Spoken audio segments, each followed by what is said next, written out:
Screen दिख रही है? जी भैया जी। मंगलाचरण करते हैं।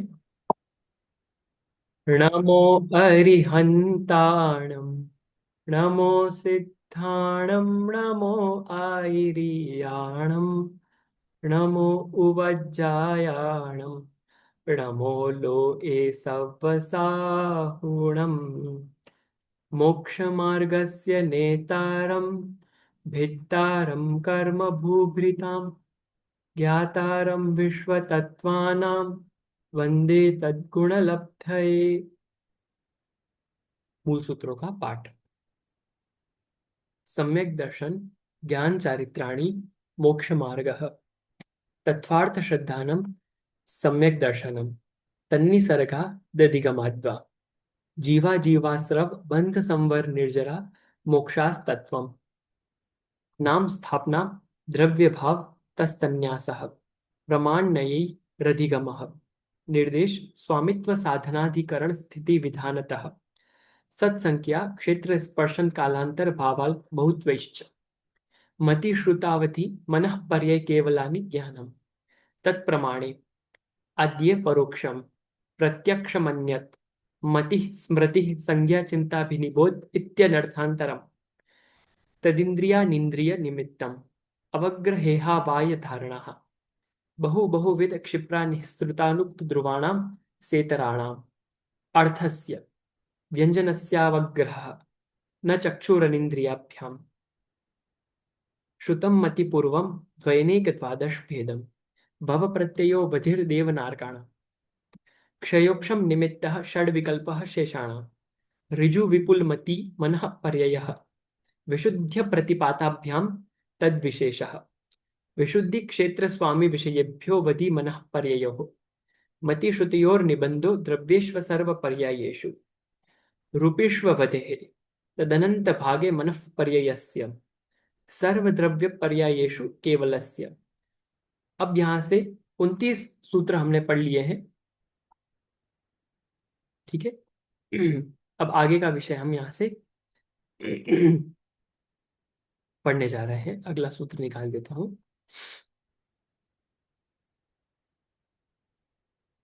अभी तक पूर्व जितने भी सूत्र उसमें से कोई प्रश्न वगैरह हो तो आप पूछ सकते हैं। कोई प्रश्न वगैरह? आगे चलते हैं, नहीं तो ठीक है। आपके सामने सूत्र आ चुका है, 30वें नंबर का सूत्र। इसका पुनः पाठ करने के लिए निवेदन करता हूं आपसे कि आप अनम्यूट हो जाइए। एक एक करके पढ़ेंगे, फिर पुनः एक साथ पढ़ेंगे। एकादिनी एकादिनी भाज्यानि भाज्यानि युगपदे कस्मिन्ना चतुर्भ्यः। युगपदे कस्मिन्ना चतुर्भ्यः। सही पढ़ा। फिर से। एकादिनी एकादिनी भाज्यानि भाज्यानि युगपदे कस्मिन्ना चतुर्भ्यः। युगपते कस्मिन्ना चतुर्भ्यः। हाँ, अब पुनः एक साथ पढ़ेंगे। एकादिनी भाज्यानि युगपदे कस्मिन्ना चतुर्भ्यः। एकादिनी भाज्यानि युगपते कस्मिन्ना चतुर्भ्यः। पुनः एक साथ पढ़ेंगे। एकादिनी भाज्यानि युगपदे कस्मिन्ना चतुर्भ्यः।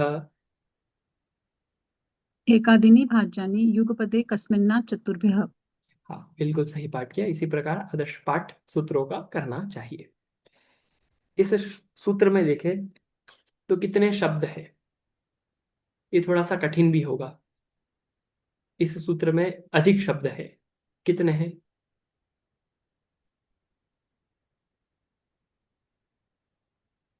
4 है। 4। कौन कौन से? एकादिनी भाज्यानि हाँ। युगपदे, मतलब युगपद ऐसा लग रहा है। हाँ, युगपद और ही फिर वह शब्द है। कस्मिन्ना चतुर्भ्यः। हाँ, हाँ। नहीं। युगपद और फिर उसके साथ अगर द हलंत वाला है, मतलब द आधा है, तो उसके साथ अलग कौन होगा? एक। एक एक। पूरा शब्द है। फिर हम्म। आ चतुर्भ्य।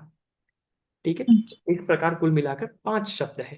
मैं 4 बोला, 5 है। कौन कौन से? हम्म। एकादिनी सही बोला, अलग से है। भाज्यानी अलग से है। फिर युगपत एक अलग है। और हम्म। द आधा है। ठीक है। वो वस्तुतः त है, होता है। युगपत शब्द हम बोलते हैं, प्रयोग भी करते हैं बहुत ज्यादा इसका। सामान्य बोली में भी इसका प्रयोग हम्म। करते हैं। और शास्त्रों में तो आता ही है बार बार शब्द। तो युगपद में त हलंत होता है। लेकिन संस्कृत के ऐसा नियम होता है कि यदि कोई भी वर्ण हो और अंतिम में हो तो उसका तीसरे नंबर का वर्ण हो जाता है। जैसे अंतिम में सम्यक ज्ञान होता है तो क लास्ट में है, लेकिन ग हो जाता है तीसरे नंबर का, क ख ग, तो क्या हो जाएगा, सम्यक ज्ञान हो अच्छा। जाएगा, ग हो जाएगा। सम्यक दर्शन में भी ऐसा ही है, अधिकतर ऐसा होता है। जहां पर नहीं हम्म। होता वहां पर और अगला नियम लग जाता है, वो किसी विशिष्ट कारणवश। तो यहाँ पर भी त शब्द था, लेकिन उसका तीसरा अक्षर क्या होता है, त थ और द, द हो गया, ये नियम लगता है। तो युगपद शब्द बन जाता है। फिर वो द तो आधा ही था, पूरा तो था नहीं। फिर अगला शब्द था एकस्मिन। एकस्मिन, ये न आधा था। लेकिन एक नियम ऐसा और है कि यदि आधा न हो और उसके बाद आ ई इत्यादि कोई शब्द हो तो वो न जो है वो डबल हो जाता है। मतलब एक आधा ना तो था ही, एक और ना हम्म। नया जुड़ जाता है, तो दो ना हो जाएंगे। और अगला शब्द है आचतुर्भ्यः। ठीक है, अच्छा, आ आचतुर, होता है तो डबल कर लेते हैं। आ होता है, ई होता है, तो वहां पे डबल हो जाता हाँ, है। ठीक है, डबल कर लें। मतलब ओके। एकस्मिन में न हलंत वाला था, आधा न था, एक और आधा न हम्म। जुड़ गया तो न हो गया। फिर आगे आ था, तो जो पीछे वाला न था हाँ। वो आ के साथ जुड़ के पूरा ना हो गया। हम्म। ऐसा है। तो वहां पे अलग शब्द कौन सा है, एकस्मिन, और फिर अगला है आचतुर्भ्यः। इस प्रकार से हम्म। 5 शब्द हैं। फिर से बोलता हूँ, पहला एकादिनी, दूसरा भाज्यानी, तीसरा युगपत, फिर अगला एकस्मिन और अगला है आचतुर्भ्यः। इस प्रकार कुल मिलाकर यहाँ पर 5 शब्द हैं, समझने चाहिए। अब इसमें विशिष्ट बात है कि यहाँ पे जो शब्दों का क्रम है, मतलब 5 शब्द हैं उनका क्रम है, थोड़ा सा अलग अलग समझना चाहिए। जैसे कि युगपद शब्द है, उसको अलग लेना चाहिए आगे, फिर एकस्मिन को भी आगे ले लेना चाहिए, फिर एकादिनी भाज्यानी आ चतुर्भ्यः, ये पूरा साथ में बोलना चाहिए। क्योंकि शब्दों का क्रम इस प्रकार से यहाँ पर समझना है हमको अपनी बुद्धि से। ऐसे आचार्य ने दिया है, सब सही है, लेकिन अपनी बुद्धि से समझने हम्म। के लिए एकादिनी भाज्यानी के साथ आ चतुर्भ्यः जोड़ना चाहिए, और युगपद और एकस्मिन को साथ में लगाना चाहिए। शब्दों का अर्थ देखेंगे तो पुनः समझ में आ ही जाएगा कि ऐसी व्यवस्था क्यों है। युगपद शब्द का क्या अर्थ होता है, युगपत मतलब जो साथ साथ, सदा रहता है जो। हाँ, साथ साथ साथ, साथ होता है जो। उसको युगपद हम्म। बोलते हैं। सदा रहने को युगपद नहीं, वो अलग शब्द होता है उसके लिए। यहाँ पे हम्म। युगपद शब्द का अर्थ होता है साथ साथ। जैसे ज्ञान और आत्मा ये युगपद है, मतलब साथ साथ रहते हैं, हमेशा साथ साथ रहते हैं। अब जैसे कि बोल बोल हम्म। सकते हैं कि अग्नि और धुआं है, ये दोनों युगपद हमें दिखाई दे रहे हैं। या फिर कोई जोड़ा है, फोन और कवर, तो हमें ये साथ में दिखाई दे रहे हैं, तो युगपद दिखाई दे रहे हैं। तो दो के जोड़े को युगपद बोलते हैं कि साथ में रहना। यहाँ पर भी युगपद है, एक साथ, दो या अधिक, युगपद। फिर अगला है एकस्मिन। एकस्मिन का अर्थ है कि एक में, सप्तमी विभक्ति का प्रयोग है, सप्तमी विभक्ति में का लगाया प्रयोग किया जाता है। तो एकस्मिन मतलब एक में। एक का अर्थ क्या है यहाँ पर, एक का अर्थ है एक आत्मा में। तो क्या कहा, एक आत्मा में युगपत मतलब साथ साथ कितने ज्ञान हो सकते हैं, उसका उत्तर दिया एकादिनी भाज्यानी आचतुर्भ्यः। ठीक है, युगपत मतलब एक साथ, एकस्मिन साथ मतलब साथ। एक आत्मा में, एकादिनी भाज्यानी आ चतुर्भ्यः, एक से लेके 4 तक ज्ञान हो सकते हैं। ये अगले पंक्ति का अर्थ हम जानेंगे। और अभी मूलतः दो शब्दों का हमने अर्थ जाना, एक है युगपत और एक है एकस्मिन। युगपत का मतलब होता है एक साथ, एकस्मिन मतलब एक आत्मा में। ठीक है, ये दो शब्दों का हमने हम्म। अर्थ जाना। अब एकादिनी का अर्थ क्या है, स्पष्ट समझ में आ रहा है, एक और आदि शब्द है। आदि शब्द बहुत सारे अर्थों में हम्म। प्रयोग होता है, मैंने आपको उस दिन भी बताया था। शेष शब्दों में भी प्रयोग होता है, अन्य शब्दों में भी, सामीप्यवाची अर्थ में भी प्रयोग होता है। यहाँ पर सामीप्यवाची आदि शब्दों में भी है, सामीप्यवाची और दूसरा मैं बोलूंगा शेष, ये दो शब्दों में प्रयोग हुआ है अलग अलग रूप से एकादिनी शब्द। भाज्यानी का अर्थ होता है, भाज्य समझते हो, भाज्य का मतलब क्या होता है, हम देखते हैं गणित में भी भाज्य शब्द का प्रयोग होता है। भाज्य का मतलब होता है डिवीजन, जिसको बोलते हैं विभाजन, अच्छा। बोलते हैं, हाँ। विभाजन हम्म। शब्द का अर्थ क्या होता है, टुकड़े करना, अलग अलग करना। तो यहाँ पर भी भाज्यानी शब्द का अर्थ है कि विभाग करना चाहिए, टुकड़े करने चाहिए। एक आदिनी मतलब जो ज्ञान है, एक आदि जो ज्ञान है, उनको वो भाज्यानी, उनको विभक्त करना चाहिए। तो कहाँ तक विभक्त करना चाहिए, आ चतुर्भ्यः, 4 तक विभक्त करना चाहिए। कहाँ तक करना चाहिए, 5 चार तक, तक। 4 तक, 6 तक, तो 4 तक। ये कैसे पता चला? आ चतुर्भ्यः, किसी के भी शब्द के आगे हम्म आ शब्द लगा देते हैं, उसका अर्थ होता है वहां तक। जैसे कि मैं बोल सकता हूं कि आ जयपुरम, मतलब जयपुर तक, ऐसा इसका अर्थ होगा। तो किसी के भी आ शब्द लगाने से ऐसा प्रयोग बन जाता है। तो आ चतुर्भ्यः, तो चार शब्द के आगे भी आ लगा दिया तो मतलब क्या है कि चार तक। एकादि जो ज्ञान है वो हमें विभक्त करने चाहिए चार तक, ऐसा इसका अर्थ है। कहाँ करने चाहिए? तो युगपत, मतलब एक साथ में करने चाहिए। कहाँ करने चाहिए? तो एक आत्मा में करने चाहिए। पुनः इसका अर्थ बताता हूं कि एकादिनी, अब थोड़ा सा विशिष्ट चर्चा करते हैं। संस्कृत से एक बार हमने अर्थ देखा है, मूलतः जो बात कहना चाह रहे हैं, जो सिद्धांत बताना चाह रहे हैं, अब वो सिद्धांत समझते हैं। एकादिनी भाज्यानी, एक आदि ज्ञान, एक में किसको लेंगे? एक ज्ञान कौन सा अकेला होता है? ज्ञान की चर्चा, इस ये कौन सा प्रकरण चल रहा है मैं आपको बता देता हूं पहले, कि एक साथ एक जीव को कितने ज्ञान हो सकते हैं। ऐसा किसी श्रोता को, शंकाकार को या पाठक को मन में प्रश्न होता है, उसी का समाधान देने के लिए आचार्य उमा स्वामी ने ये वाला सूत्र लिखा है। तो उसमें उत्तर दे रहे हैं। ये आपको पता ही होगा कि कितने ज्ञान होते हैं एक साथ एक जीव को, एक से लेकर चार तक हो सकते हैं। यही बता रहे हैं कि एकादिनी जो ज्ञान है, मतलब एक से लेकर जो ज्ञान है, वो विभक्त करने चाहिए, मतलब एक से लेकर चार तक सब में विभक्त करने चाहिए। एक भी हो सकता है, दो भी हो सकता है, तीन भी हो सकता है, चार भी हो सकता है, पांच नहीं हो सकता। क्यों? क्योंकि यहाँ पर अचतुर्भ्यः का है कि चार तक ही सीमा है, उसके आगे नहीं। और कहाँ से चालू करनी है, इसके लिए एकादिनी शब्द लिया है। यहाँ पे द्वयादिनी शब्द नहीं दिया है। द्वयादिनी मतलब दो से स्टार्ट करनी, दो से स्टार्ट नहीं, यानी यहाँ पे बोला उन्होंने एक आदि नहीं, एक से स्टार्ट करके उनको चार तक गिनती इनकी लगानी है। और किसकी बात कर रहे हैं? बहुत सारे जीवों की एक साथ बात कर रहे हैं? नहीं, एकस्मिन, एक आत्मा में बात कर रहे हैं। और कैसी? एक आत्मा में पांचों ज्ञान हो सकते हैं। कैसे? पहले मति शुद्ध ज्ञान था, फिर बाद में देवगति में गया अवधि ज्ञान हो गया, फिर वापिस आया यहाँ पे मुनिराज बन गए, मना परे भी ज्ञान हो गया मति शुद्ध के साथ, फिर बाद में केवल ज्ञान हो गया। एक आत्मा में कितने हो गए? एकस्मिन, मतलब एक आत्मा में कितने ज्ञान हो गए? पांचों हो गए। लेकिन यहाँ पांचों पे, होगा। हाँ पांचों हो सकते हैं। तो यहाँ पर शब्द दिए युगपत, एक साथ कितने हो सकते हैं, एट अ टाइम कितने हो सकते हैं एक ही आत्मा में? उन्होंने बताया एक से लेकर चार तक हो सकते हैं। ऐसा समझना चाहिए। अब इस सूत्र में कौन सा शब्द आपको समझ में नहीं आया, आप पूछ सकते हैं। आगे की हम और चर्चा करते हैं, लेकिन आप कौन सा कोई शब्द नहीं समझ में आया तो आप बता सकते हैं।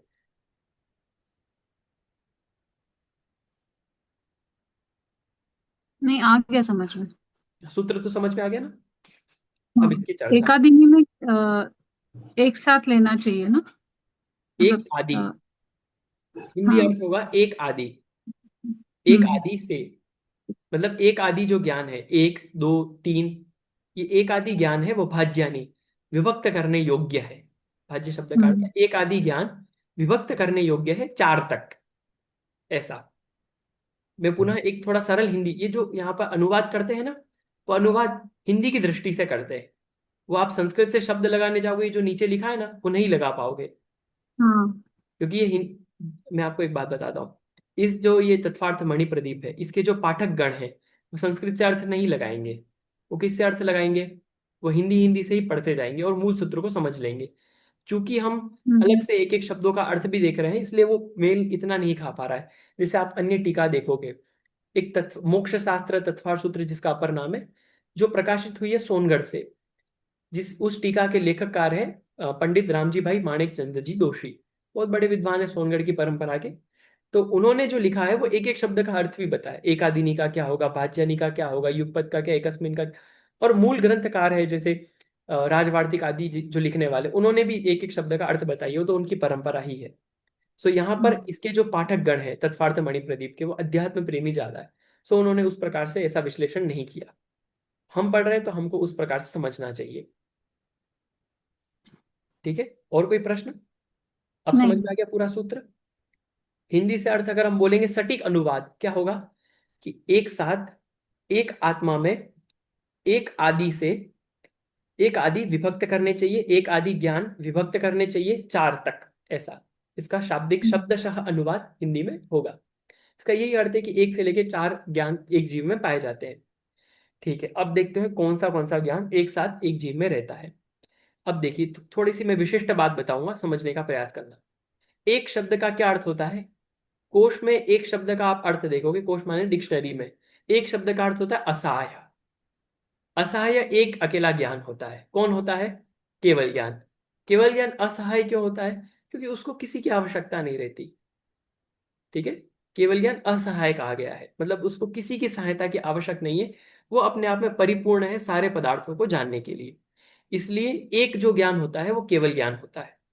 फिर अगला, दो यदि ज्ञान होंगे तो कौन कौन से होंगे?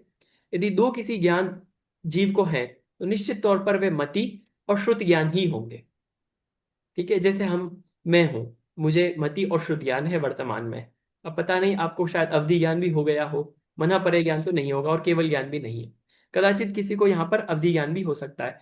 विशेष विशेष क्षेम का निमित्त हो, अहिंसा आदि की विशिष्ट शुद्धि जिसके हो गई हो उसके हो सकता है। ऐसा समझना चाहिए। और तीन होंगे तो कौन कौन से होंगे? तीन में अलग अलग भेद है। जैसे कि मति ज्ञान भी हो सकता है, शुद्ध ज्ञान तो होंगे ही, और फिर उसके साथ अवधि ज्ञान हो सकता है या मना परे ज्ञान हो मन सकता है। पर आपके पास जो संस्करण है किताब का उसमें चार्ट भी बना हुआ है। आप देख सकते हैं एक साथ एक जीव में कितने ज्ञान। आपके पास जो संस्करण है वो मैंने पढ़ा हुआ है, मुझे याद आ रहा है वो चित्र, वो चार्ट बना हुआ है, आप खोल के देख सकते हैं कि एक एक साथ एक जीव में कितने ज्ञान। पहले एक आएगा तो उसमें केवल ज्ञान लिखा होगा, दो आएगा तो उसमें मति श्रुत नीचे लिखा हुआ होगा क्रम से ऊपर नीचे। फिर तीन आएंगे तो तीन में से दो कॉलम बने हुए होंगे, मति श्रुत अवधि और मति श्रुत और मनापर्य। फिर हम्म। बना हाँ, हुआ। बंद कर दिया, हाँ। वो वाला संस्करण मैंने जब प्रारंभ में पढ़ा था, पूर्व हम्म। विद्यालय में, तब गुरुजी ने इससे ये वाला जो संस्करण है उसी से पढ़ाया था, इसलिए आज भी चित्र है दिमाग में कि वो कैसे कैसे हम्म। पढ़ा था हमने। तो वहां पे ये है। फिर क्या कहा, चार होंगे तो कौन कौन से होंगे? तो मति, मति शुद्ध अवधि मना अवधि पाएगा। और मना पड़ेगा। एक साथ चार हो सकते? हो सकते। किसको हो सकते? हम्म। मुनिराजों को ही संभव है, हम्म। क्योंकि मना परे ज्ञान मुनिराजों को ही होता है। अब मुनिराजों के ही ऐसे चारों ज्ञान संभव होते हैं। और ऐसा कोई हम्म। जीव होता है जिसको एक साथ चारों ही ज्ञान हो? गंधर्व। हम्म। गंधर्व को होता है। उनको एक साथ ऐसे उपलब्ध हो चार। सकते, उनको होता ही है। निश्चित तौर पर हम्म। ये नियम है कि उनको ये चारों ज्ञान होते हैं, मति, श्रुत, अवधि और मनापरि। इस प्रकार से व्यवस्था देखी जा सकती है। और एक केवल ज्ञान मात्र होता है केवली भगवान को, उसमें कोई दिक्कत वाली बात नहीं। तो यही इस सूत्र का अर्थ था। बहुत सरल है। हम्म। कोई प्रश्न विशिष्ट? नहीं भैया, आगे समझो। ठीक है, आगे चलते हैं अगले सूत्र की ओर। बहुत सरल सा सूत्र था, बस शब्द इसके थोड़े डिफिकल्ट आ गए। अगला हम्म। शब्द, अगला जो सूत्र है अत्यंत सरल है, बहुत ज्यादा सरल।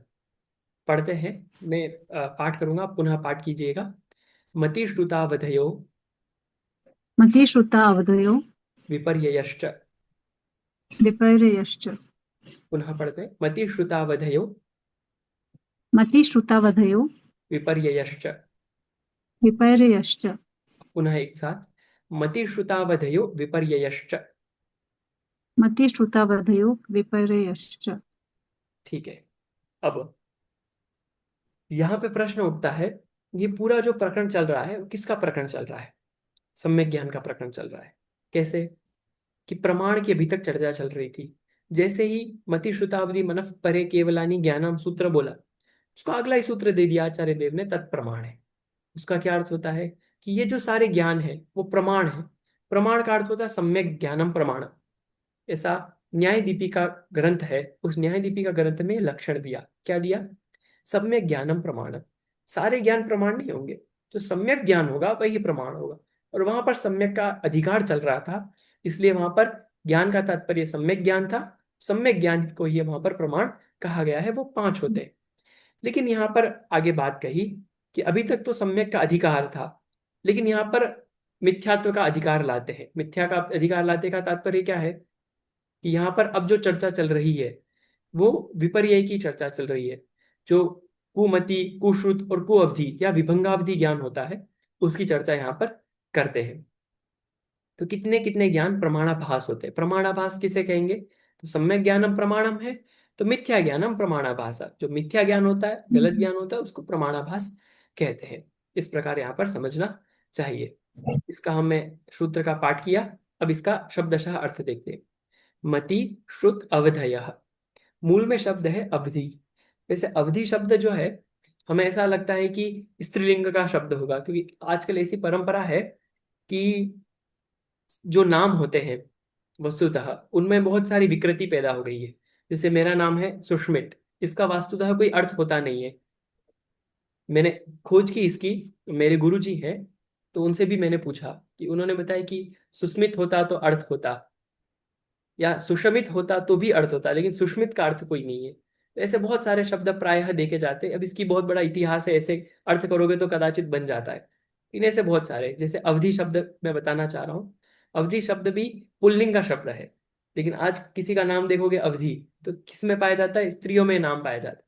वैसे ही हम्म, महिमा शब्द है, महिमा शब्द भी पुल्लिंग है। हमारे संस्कृत में एक आचार्य हुए हैं, उनका जो ग्रंथ लिखा हुआ है वो मुझे अत्यधिक प्रिय ग्रंथ है। उस ग्रंथ के रचयिता का नाम था आचार्य महिमा। अब मुझे भी आश्चर्यचकित हुआ, हम्म, महिमा नाम है इन आचार्य का? नहीं, महिमा शब्द जो होता है वो पुल्लिंग का होता है। और वो वास्तविकता में विद थे, ज्ञानी थे, तो उन्होंने अपना नाम सही बनाया वहां पे। तो वैसे ही ये अवधि शब्द भी है, पुल्लिंग में है। और पुल्लिंग में कोई इकारांत शब्द होता है जिसके लास्ट में ई होता है, तो वो अवधयः इस प्रकार शब्द बन जाता है। जैसे मति है तो मतयः शब्द बन जाएगा, तो अवधि है तो अवधयः शब्द बन जाएगा। तो मति श्रुतावधयः कहाँ बनेगा? तो बहुवचन में।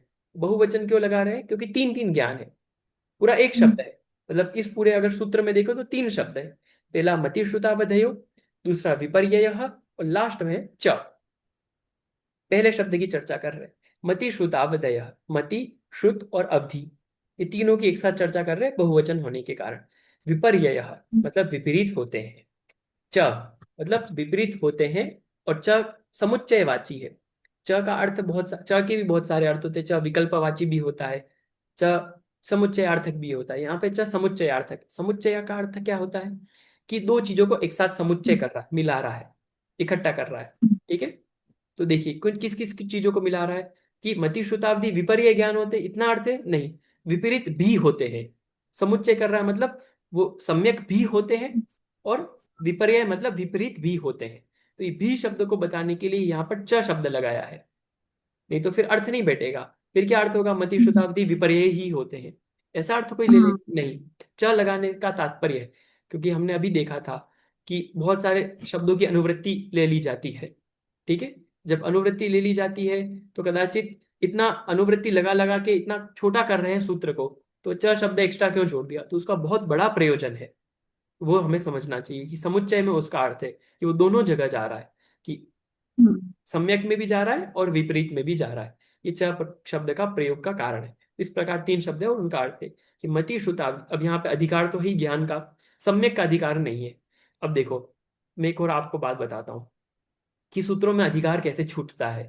जैसे हमको कैसे पता यहाँ पे सम्यक का अधिकार है कि नहीं है? हम तो मानेंगे अधिकार, ऐसा नहीं है। जब तक उस शब्द का विपरीत शब्द नहीं आ जाता, तब तक अधिकार उसका चलता रहता है, ये नियम है। जैसे कि सम्यक शब्द का अभी तक अधिकार था, लेकिन यहाँ पे विपर्य शब्द, उसका अपोजिट शब्द आ गया, तो उसका अधिकार यहाँ से छूट गया। कदाचित अच्छा। इसके ऊपर से अधिकार जा सकता है अगले शब्दों में, लेकिन यहाँ पे अधिकार इसका नहीं रहेगा, क्योंकि उसका अपोजिट शब्द पर्याय मतलब विलोम शब्द यहाँ पर आ गया। और जैसे ही उसका कोई विपरीत शब्द आ जाता है, उसका अधिकार खत्म हो जाता है। तो यहाँ पे विपर्य शब्द आ गया है, तो सम्यक शब्द का अधिकार चला गया, अब विपर्य का अधिकार है। उसी की यहाँ पर चर्चा की जा रही है कि मति श्रुतावधि ज्ञान जो है वो विपरीत भी होते हैं। भी का अर्थ है कि सम्यक भी होते हैं, इसी चर्चा हमने पूर्व में पढ़ी है। और अच्छा, कि जो पूर्व सूत्र होते हैं उससे उत्तर वाले जो सूत्र है वो अधिक बलवान होते हैं, क्योंकि पूर्व में सामान्य चर्चा होती है और विशिष्ट विशिष्ट बाद में होती है, और ये सूत्र बाद में है।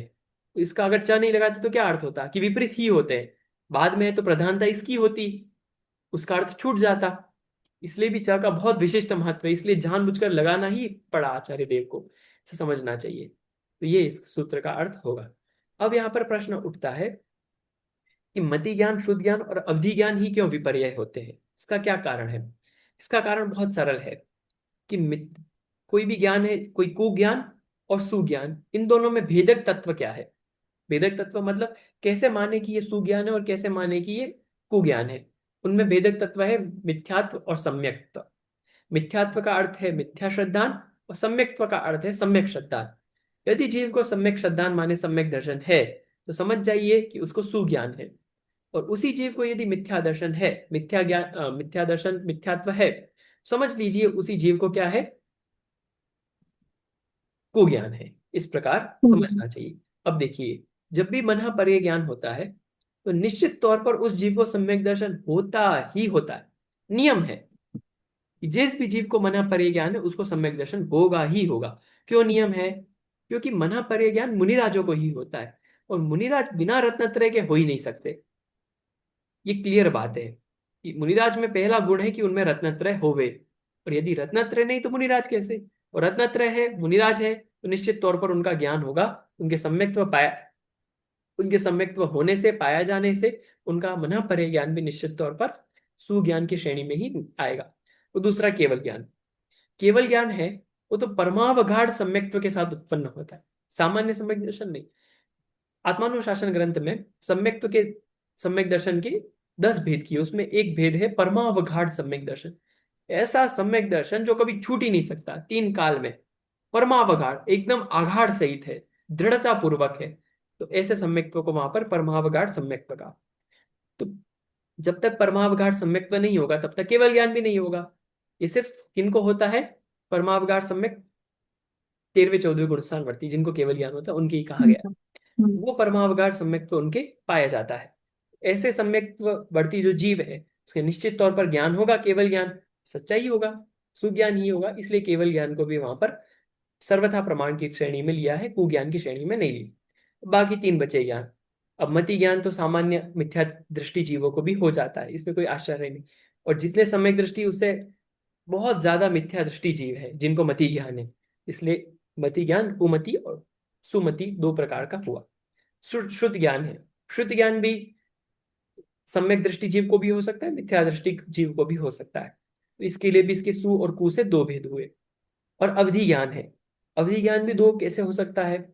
समझिए कि जो देव गति के जीव है उनको निश्चित तौर पर अवधि ज्ञान पाया जा रहा है, नरक गति के जीव है उनको निश्चित तौर पर अवधि ज्ञान पाया जा रहा है।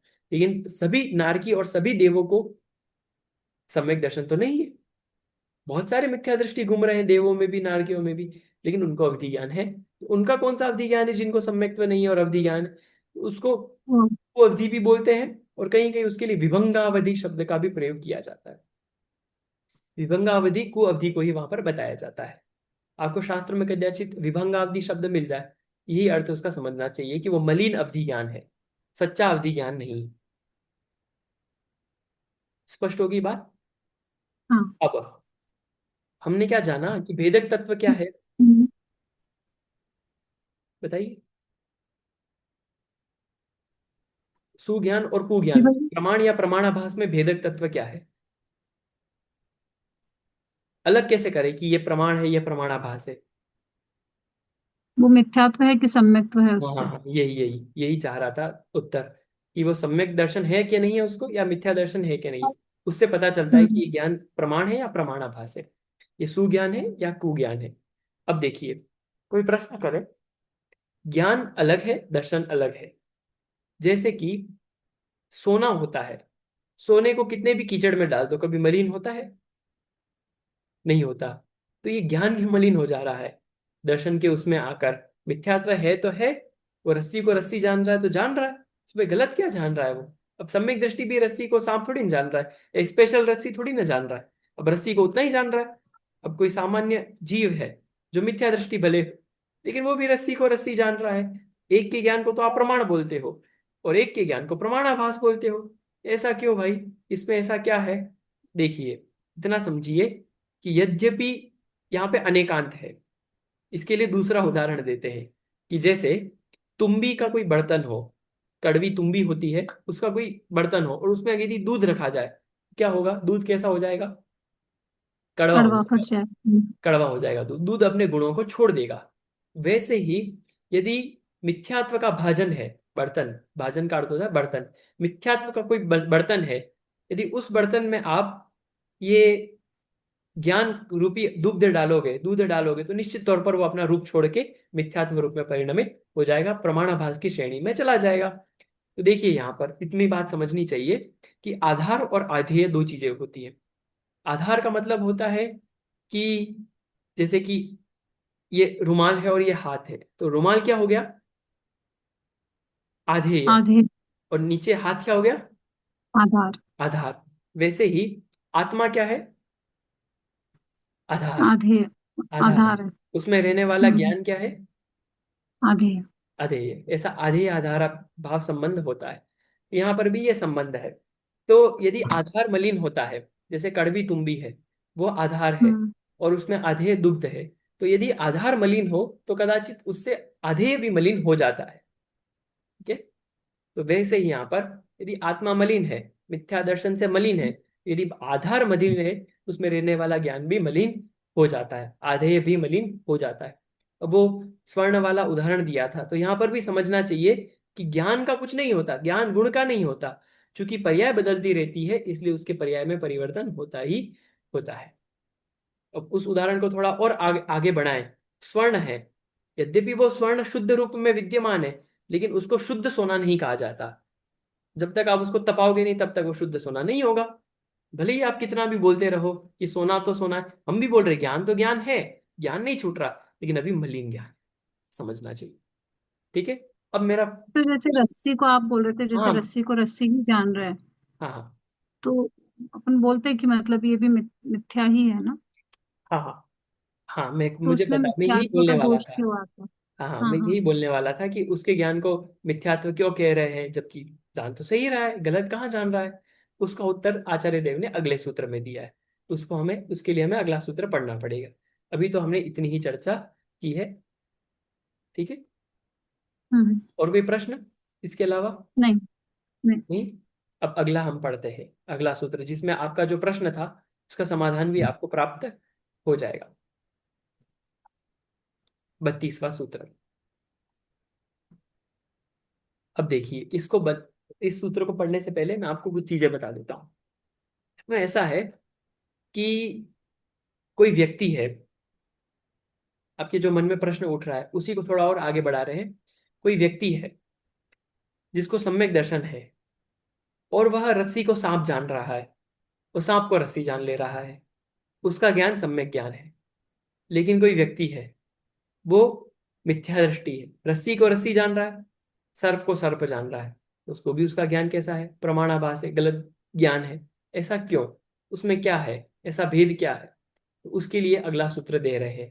तो इस सूत्र को थोड़ा अच्छे से हमें समझना पड़ेगा, तो ही हमारा समाधान हो पाएगा। इसमें जो उदाहरण दिया है आचार्य देव ने, बहुत जबरदस्त उदाहरण दिया है।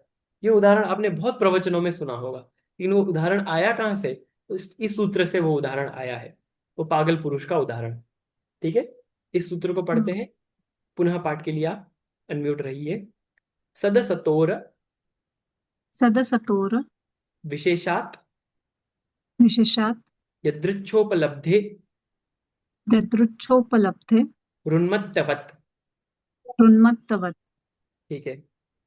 सदसतोर विशेषात सदसतोर विशेषात यदृच्छोपलब्धे दद्रक्षो दद्रक्षोपलब्धे रुन्मत्तवत्। उन्मत्तवत्।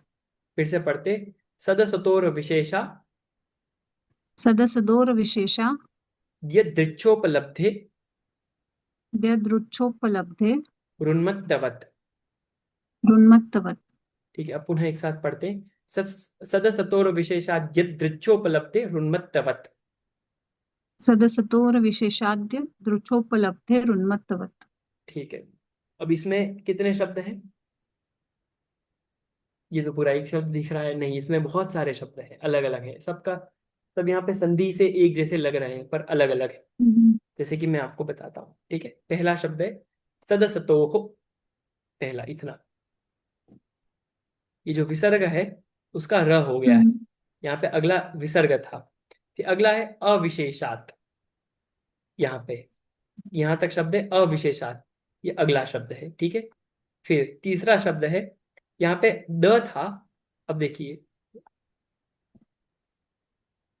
यहाँ पे द था, लेकिन अगला जो य है, द और य मिल जाते हैं तो इस प्रकार द्य बनते हैं। जैसे विद्यालय में विद और य, हम्म। दो शब्द मिलते हैं तो विद्य बन जाता है, विद्या बन जाता है शब्द, और विद्यालय शब्द बनता है।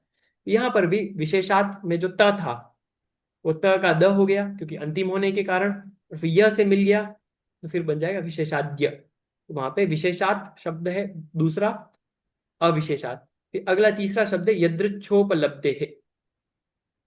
यहाँ पे भी विसर्ग का र हो गया है, जैसे पूर्व में हो गया था। तो अगला शब्द है यदृच्छोपलब्ध है, और अंतिम शब्द है उन्मत्तवत। कितने हुए? चार। कौन कौन से? सदसतोर, विशेषात। सदसतोः ऐसे। सदसतोह हाँ। और विशेषात। अविशेषात, वो अ है। अच्छा, अविशेषात। हाँ। फिर ये यदृच्छोप एक आ उपलब्धे, गया, और फिर नहीं, उन्मत्त, हाँ यदृच्छोपलब्धि रथे और पूरा है। यदृच्छोपलब्धे, और लास्ट में है उन्मत्तवत। उन्मत्त। प्रकार यहाँ पर चार शब्द समझने चाहिए। अब एक एक के शब्दों को, अर्थ, शब्द के अर्थ को बता दे। सदसतोः, सत और असत, इनके, सत और असत के अविशेषात, अविशेष होने से, यदृच्छोपलब्धे है, यथा इच्छा अपनी मर्जी के अनुसार ज्ञान होने से, उन्मत्त के समान। इतना इस सूत्र का अर्थ है। फिर से बताता हूं एक एक शब्द का। सत और असत, इन दोनों के अविशेष होने से, अपनी मर्जी के अनुसार ज्ञान होने से, पागल पुरुष के समान। ये इसका शब्दशः अर्थ है। फिर से मैं बोलूं। हाँ। सदसतोह का मतलब क्या होगा? सत और सत और असत असत। वस्तु के। ये सद और असत क्या है? तो वस्तु है, वस्तु की चर्चा चल रही है। सत और असत वस्तु के अविशेषात, अविशेष से, अविशेष मतलब अविशेष के ज्ञान से, यदृच्छोपलब्धे, यदृच्छा का अर्थ होता है इच्छा। ठीक है, अपनी जो स्वयं की इच्छा होती है उसको बोलते हैं यदृच्छा, अपनी मर्जी। और उपलब्धि का अर्थ होता है ज्ञान। तो यदृच्छा से जो ज्ञान होगा उसको क्या बोलेंगे? यदृच्छोपलब्धि। क्लियर हुआ? मतलब अच्छा। यदृच्छा से जो, अपनी मर्जी से जो उपलब्धि हुई है, ज्ञान हुआ है। उपलब्धि ज्ञान का पर्यायवाची शब्द है। उपलब्धि का यहाँ पर शब्द है ज्ञान। ठीक है, तो यदृच्छोपलब्धे मतलब अपनी मर्जी से जो ज्ञान होता है, उसके कारण। ये कारण है, किसमें कारण है? तो विपर्यय में। पूर्व सूत्र की यहाँ पे अनुवृत्ति है, विपर्यय का कारण बता रहे हैं। क्योंकि कारण में पंचमी विभक्ति होती है, तो यहाँ पे भी पंचमी विभक्ति। क्यों? क्योंकि ये कारण है, हेतु है। ठीक है, फिर उन्मत्तवत, पागल पुरुष के समान, ये उदाहरण है। किसी भी शब्द के लास्ट में वत लगा देते हैं ना, तो वो उदाहरण के लिए अधिकतर शब्द प्रयोग होते हैं। ठीक है, तो यहाँ पे उन्मत्त मतलब होता है पागल, और वत मतलब समान, तो पागल पुरुष के समान। अब कोई शब्द समझ में ना आया, ऐसा कोई शब्द बच गया? देख लीजिए एक बार सूत्र। हाँ, आपने क्या बताया? वत लगता है, मतलब वो एग्जाम्पल होता है नहीं कोई, नहीं, हाँ तब हाँ, लगता है। सुनिए सुनिए, हर जगह नहीं होता। हाँ। क्योंकि अच्छा। संस्कृत में बहुत सारे प्रत्यय है। एक वतिर प्रत्यय है, एक वतुप प्रत्यय है। तो वतिर प्रत्यय लगेगा तो भी वत शब्द लगेगा, वतुप प्रत्यय लगेगा तब भी वत शब्द लगेगा। इसके लिए दोनों में अंतर समझना चाहिए। यहाँ पे वतिर प्रत्यय है, वतिर मतलब समान के अर्थ में होता है। जैसे कि मैं बोलूंगा कि ये कोई पुरुष है, तो वो, मान लीजिए कि बहुत बड़ा विद्वान है। मैंने बोल दिया कि ये बृहस्पति के समान है, तो बृहस्पति वत है। ठीक है, ऐसा हम बोल सकते हैं। जैसे किसी की आंखें सुंदर हो, तो साहित्य में बहुत प्रचलित है ये उदाहरण, कि कमल के समान आंखें हैं, तो क्या बोलेंगे? कमल वत इसके नयन है। तो वत शब्द वहां पे समान की का बोधक भी होता है, अन्य का भी होता अच्छा। है। पर यहाँ पर समानता का बोधक करने आया है, कि उन्मत्त के समान उदाहरण के रूप में आया है। और कोई शब्द? नहीं। चारों शब्दों के अलग अलग करके समझ लीजिए एक बार, फिर प्रश्न हो तो आप पूछ सकते हैं। नहीं है? एक सत सतोह, मतलब सत और असत दोनों के हाँ। अविशेष, मतलब अविशेष होने से।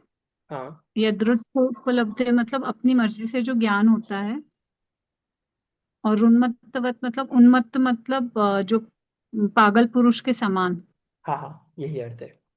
ठीक है, अब देखो, अब विभक्ति के साथ अर्थ करोगे ना, थोड़ा सा अर्थ अलग हो जाएगा, मतलब विभक्ति के साथ अर्थ करना पड़ेगा। ठीक है, जैसे राम का अर्थ होता है राम, लेकिन रामस्य का अर्थ राम नहीं होता, राम का अर्थ हो जाएगा, कि विभक्ति लग गई।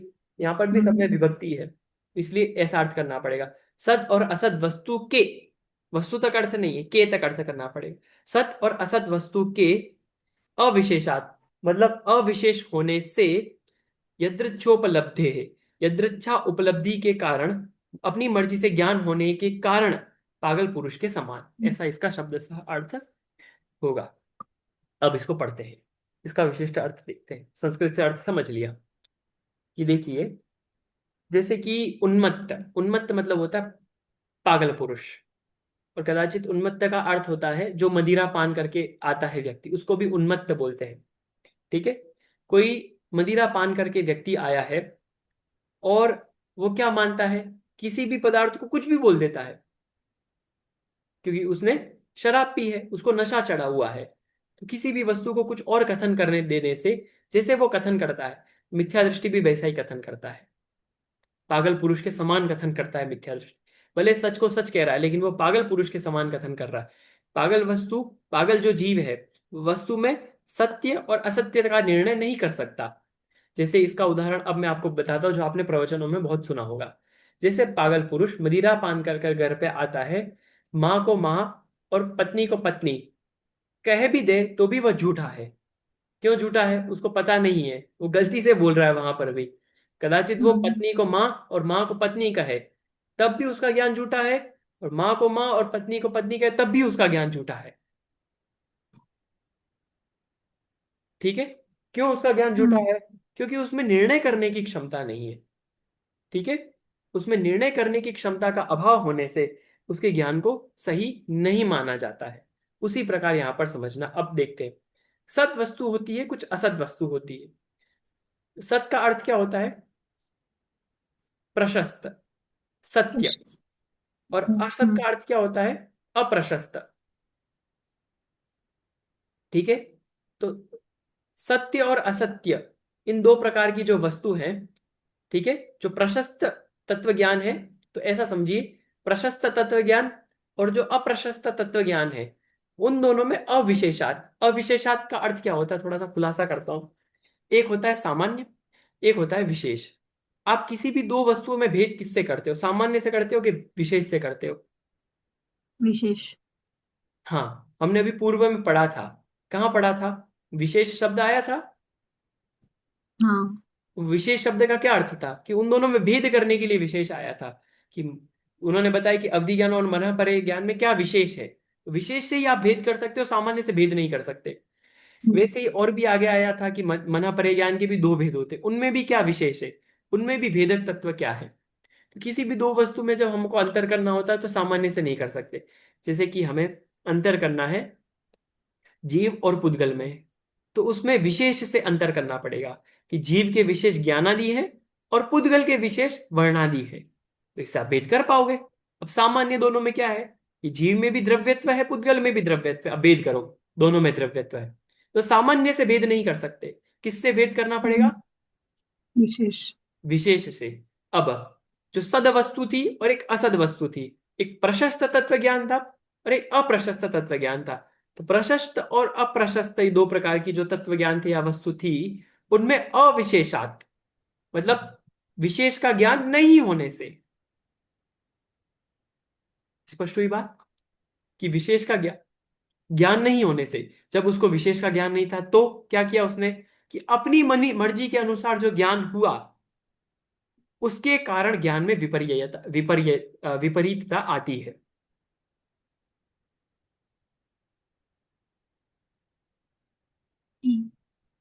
क्लियर हुई बात? स्पष्ट हुई? हाँ।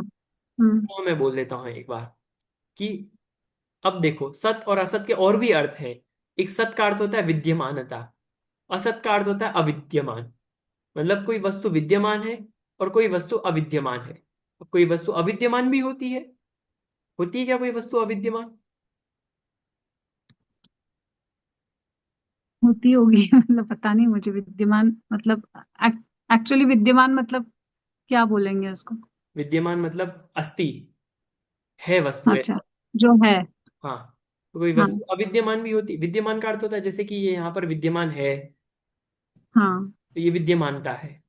वैसे कोई वस्तु अविद्यमान भी होगी। हाँ। कैसे? इमेजिनेशन में जो क्रिएट कर लेते हैं हाँ वैसे। बिल्कुल, वो अविद्यमान है। चलो और हाँ। बताता हूं मैं आपको। सद को बोलते अस्थि और असत को बोलते नास्ति। तो सारे वस्तुओं हम्म, में नास्ति धर्म भी पाया जाता है कि नहीं पाया जाता है? हाँ। पाया जाता है, तो उसकी नास्ति का ही अर्थ होता है अविद्यमानता। मतलब किसी अपेक्षा से वस्तुओं में अविद्यमानत्व भी पाया जाता है। कैसे पाया जाता है? कि मोबाइल मेरे यहाँ पे है, आपके वहां पे है, वहां हाँ, पे पर वो वाला नहीं विद्यमान है। होगी। हाँ। तो वैसे वस्तुओं में हम्म अविद्यमानत्व भी पाया जाता है। तो वस्तुएं विद्यमान भी, सारी वस्तुएं, एक नहीं, सारी वस्तुएं विद्यमान भी होती है, अविद्यमान भी होती है। लेकिन किसी क्षेत्र आदि में विद्यमान और अविद्यमान का भेद नहीं कर पाता। क्यों नहीं कर पाता? अविशेषात। क्यों नहीं कर पाता? अविशेषात, मतलब विशेष का ज्ञान हम्म नहीं है उसको। तो विशेष का ज्ञान नहीं हम्म है तो क्या होता है फिर? आगे क्या प्रवर्तन करता है? ज्ञान तो करना है, तो अपनी मर्जी के अनुसार जो ज्ञान होता है वही कारण बनता है ज्ञान की विपरीतता में। हम्म। अब जिसको सम्यक्त्व नहीं है उसको सद और असत का ज्ञान नहीं हो सकता। हम यदि कोई भी मिथ्या दृष्टि जीव है, वो रस्सी को रस्सी बोल रहा है, सर्प को सर्प बोल रहा है, लेकिन उसमें निर्णय करने की क्षमता नहीं है। तो जीव पुद्गल को अभी दे दो उसको, वो भेद नहीं कर पाएगा। उसमें निर्णय करने की क्षमता नहीं है। वो तो लोग कह रहे हैं इसलिए वो मान रहा है, उसमें निर्णय करने की क्षमता नहीं है। अब कदाचित कोई समझदार व्यक्ति है, मदिरा आदि का पान नहीं करता, अत्यंत तीक्ष्ण बुद्धि वाला है, कदाचित आवाज सुनकर यदि पत्नी को मां भी बोल दे तो भी वो सही है, क्योंकि दोनों में भेद करना वो जानता है, इसलिए वो सही है। और मिथ्या दृष्टि है वो किसी भी प्रकार से गलत ही होगा, ऐसा समझना चाहिए।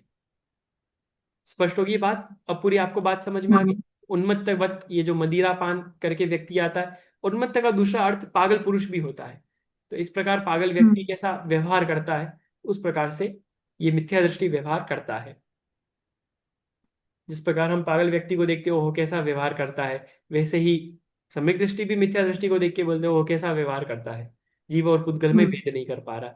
इस प्रकार से सत और असत में अविशेषात, मतलब विशेष ज्ञान नहीं होने के कारण, उन दोनों में भेदक तत्वों का ज्ञान नहीं होने के कारण, अपनी मर्जी से जो ज्ञान करता है उसी के कारण उसके ज्ञान में विपरीतता आती है। उन्मत्तवत मतलब पागल पुरुष के समान। इस प्रकार हमने इस सूत्र का अर्थ देखा।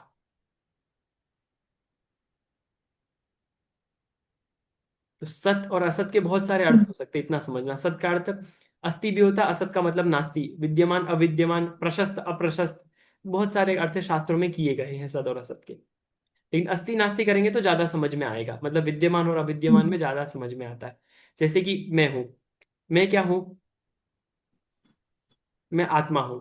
और असत क्या है आत्मा। मुझ में? पुद्गल आदि सब असत है, क्योंकि वो मुझ स्वरूप नहीं है। तो इस प्रकार सत हम्म और असत में भेद नहीं कर पाया, क्योंकि उसके विशेष जानता ही नहीं था।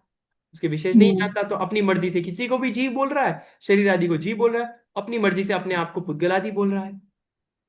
तो इस प्रकार सत और असत में विशेष का ज्ञान नहीं था, तो अपनी मर्जी से ज्ञान हो रहा है, इसीलिए ज्ञान में विपरीतता होती है। पागल पुरुष के समान यह व्यवहार कर रहा है, तो यही ज्ञान में विपरीतता का कारण होता है। तो हमने इस सूत्र को भी समझा। कोई प्रश्न हो तो आप इसमें से पूछ सकते हो, नहीं तो फिर हम अगले। नहीं भैया जी, आगे समझ में। बहुत सरल ही है वैसे यह भी सूत्र। हम्म। अगला अंतिम सूत्र देख रहे हैं इस अध्याय का। ठीक है। अब इस सूत्र को भी मैं बोलता हूं और उसका पुनः पाठ करना है आपको। सुनिए इससे पहले, देखिए। एक सूत्र आया था प्रमाण नय रधिगमः। जब आचार्य देव ने प्रमाण नय रधिगमः कहा था, प्रमाण की चर्चा कर ली, प्रमाण से विपरीत प्रमाणाभास की भी चर्चा कर ली। अब किसकी चर्चा करनी चाहिए? नयों की चर्चा करनी चाहिए। ठीक है। इसलिए ये हम्म नयों की चर्चा आचार्य देव यहां से करते हैं। ये नए, मूल रूप में जैसे नयों की और चर्चा करें तो नए दो प्रकार के होते हैं। कौन कौन से? द्रव्यार्थिक, पर्यायार्थिक, निश्चय व्यवहार नए होते हैं, और भी प्रकार से नए होते हैं। उन सबकी विस्तृत चर्चा यहाँ पर अपेक्षणीय है, और अगली कक्षा में हम करने भी वाले हैं। अगली कक्षा में सिर्फ इसी सूत्र की चर्चा करने वाले, अन्य कुछ नहीं। आज तो इसका सामान्य पाठ करते हैं, इसका सामान्य अर्थ मात्र देखेंगे, अन्य नहीं। तो मैं सूत्र का पाठ करता हूं, आप पुनः पाठ कीजिएगा। नैगम संग्रह व्यवहार जो सूत्र, नैगम संग्रह व्यवहार ऋजु सूत्र। ऋजु नहीं है, व्यवहार जो सूत्र। फिर से बोलता हूं, नैगम संग्रह व्यवहार जो सूत्र, नैगम संग्रह व्यवहार जो सूत्र। शब्द समभिरूढ़ भूता, शब्द समभिरूढ़ सब शब्द समभिरूढ़ वम भूता। नया। नया। फिर से अलग अलग करते। नैगम संग्रह नैगम संग्रह व्यवहार जो सूत्र व्यवहार जो सूत्र शब्द शब्द समभिरूढ़ एवं भूता समभिरूढ़ एवं भूता नयः। नयः। पुनः नैगम संग्रह नैगम संग्रह व्यवहार जो सूत्र शब्द व्यवहार रज्जु सूत्र शब्द समभिरूढ़ एवं भूता समभिरूढ़ एवं भूता नयः। नयः। आपने जब दूसरी बार पाठ किया था तब आपने अ, ये जो है ना व्यवहार जो सूत्र ये शब्द से ही पूरा सही पढ़ा तो समभिरूढ़ में समभिरूढ़ और एवं भूत पढ़ लिया। तीसरी बार में समभिरूढ़ सही पढ़ा समभिरूढ़ एवं भूत तो वहां पे रिजु पढ़ लिया आपने। दोनों बार एक एक अलग अच्छा। अलग गलती है। अब तीसरी बार पूरा पढ़ रहे हैं तो अब ध्यान देना। नेगम संग्रह व्यवहार जो सूत्र शब्द समभिरूढ़ एवं भूता नया। नैगम संग्रह व्यवहार रज्जु सूत्र नहीं, शब्द फिर से आप समभिरूढ़ एक बार एवं पढ़िए। व्यवहार रिजु नहीं बोलना है, व्यवहार व्यवहार जू है। व्यवहार जू। अच्छा। हाँ। नैगम संग्रह व्यवहार जू सूत्र शब्द समभिरूढ़ एवं भूता नयः। हाँ, आप बिल्कुल सही पढ़ा, ऐसा ही आदर्श पाठ करना चाहिए। अब इस सूत्र में क्या बताते हैं, नया। नया मतलब नए होते हैं। नए होते हैं, कितने नए होते हैं? उन्होंने बताया कि नए होते हैं 7 नए। कौन कौन से? पहला नेगम, दूसरा संग्रह, तीसरा है व्यवहार और अगला है रिजु। अब क्या होता है, जब संधि हो जाती है तो री जो होता है उसका रेफ हो जाता है, मतलब रकार बचता है आधा र। तो आधा र जो था, हम्म। र के बाद आधा र रिजु वाला, तो वो ऊपर चला गया, रेफ बन गया, तो उसका बन गया व्यवहारजू। ठीक है, फिर रिजु। तो कितने हो गए फिर से? नेगम पहला, संग्रह दूसरा, व्यवहार तीसरा, फिर अगला है रिजु सूत्र, ये चौथा। फिर अगला है शब्द, उसके बाद है समभिरूढ़, फिर अगला है एवं भूत। तो समभिरूढ़ और एवं भूत, जो ए था वो पिछले वाले अ में मिल जाने के कारण ऐ बन गया, तो पूरा शब्द बन गया हम्म। समभिरूढ़ एवं भूता। तो इस प्रकार समभिरूढ़, फिर अगला है एवं भूत। और क्योंकि ये सारे सात है इसलिए बहुवचन में इन्होंने एवं भूता कह दिया, और विसर्ग का लोप हो जाता है किसी प्रसंग के कारण, विशेष नियम आदि है। तो एवं भूता शब्द, फिर अगला है नया। इस पूरे सूत्र में दो ही शब्द है। पहला पूरा सा बड़ा सा शब्द है नैगम संग्रह व्यवहार जो सूत्र शब्द समभिरूढ़ एवं भूता, और अगला शब्द है नया। इस प्रकार हम्म। दो शब्दों का ही यह सूत्र है। इसमें 7 नयों की चर्चा की गई है। इसके विशेष लक्षण आदि की चर्चा कल करेंगे। अभी हमने नाम जाने और नाम आपको याद करके आने हैं। कौन कौन से? निगम, संग्रह, व्यवहार, संग्रह ऋजुसूत्र, रज्जु शब्द, सूत्र। समभिरूढ़ एवं भूत।